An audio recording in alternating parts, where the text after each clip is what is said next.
এইটো আমাৰ আইজল ৰোড 54 যিটো নেশ্যনেল হাইৱে ভেৰি ইণ্টাৰেষ্টিং। 1 মাহৰ পৰা ইয়াত পানী জমি আছে।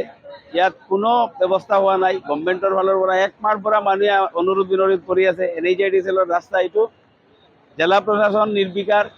আপোনালোকে শুনিলে আচৰিত হ'ব যে 1 মাহৰ পৰা ইয়াত ডেইলি এক্সিডেণ্ট হৈ আছে। স্কুলৰ বাচ্চাবিলাক স্কুল যাব পৰা নাই। মেইন ৰোড এইটো আইজল যোৱাৰ মেইন ৰোড। মোৰ সমষ্টি সোণাই দলাই গোটেই অঞ্চল এনেকুৱা চলি আছে। আজি 1 মাহৰ পৰা DC এদিনো আহিছিল, আহি আধা ঘণ্টা চাই মেলি গুচি গ'ল। কোনো কাম কৰা নাই। আজি ৰাইজে নিজে ইয়াৰ স্থানীয় ৰাইজক লগত লৈ মই নিজে লাগি ৰাইজৰ সহযোগিতাত কামখিনি আজি আৰম্ভ কৰিছোঁ, কাম কৰি আছোঁ। মই ধিক্ষাৰ জনাই আসাম চৰকাৰক, মই ধিক্ষাৰ দিছোঁ ডেপুটি কমিশনাৰ কাছাৰক। আজিৰ পৰা 25 দিন আগতে যি ফ্লাড আছিল, ফ্লাডত সোণাই সমষ্টিত 9জন মানুহ ঢুকালে পানীত পৰি। কিন্তু আমাৰ কাছাৰৰ ডেপুটি কমিশনাৰ DC এদিনো ইয়াত অহাৰ কোনো দায়িত্ববোধ নাই, এদিনো অহা নাই, কোনো ৰেছপন্সিবিলিটি নাই। ORS পুলিচ প্ৰশাসন আহিছে কিন্তু DC অহা নাই।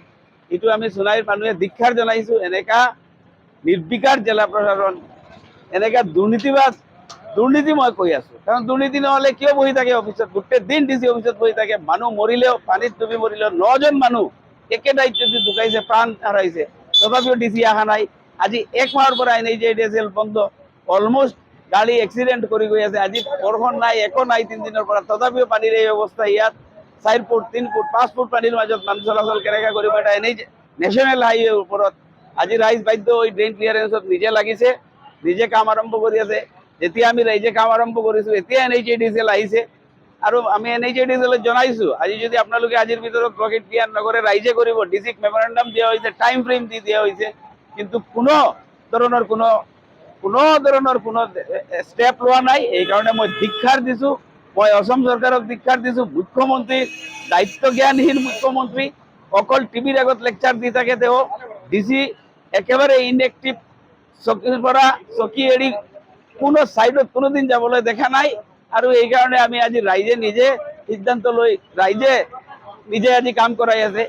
মই তথাপিও NHIDCLক অলপলৈ ধন্যবাদ দিছোঁ। তেওঁলোকে লাষ্টত গৈ আহি আমাক কোঅপাৰেট কৰি আছে।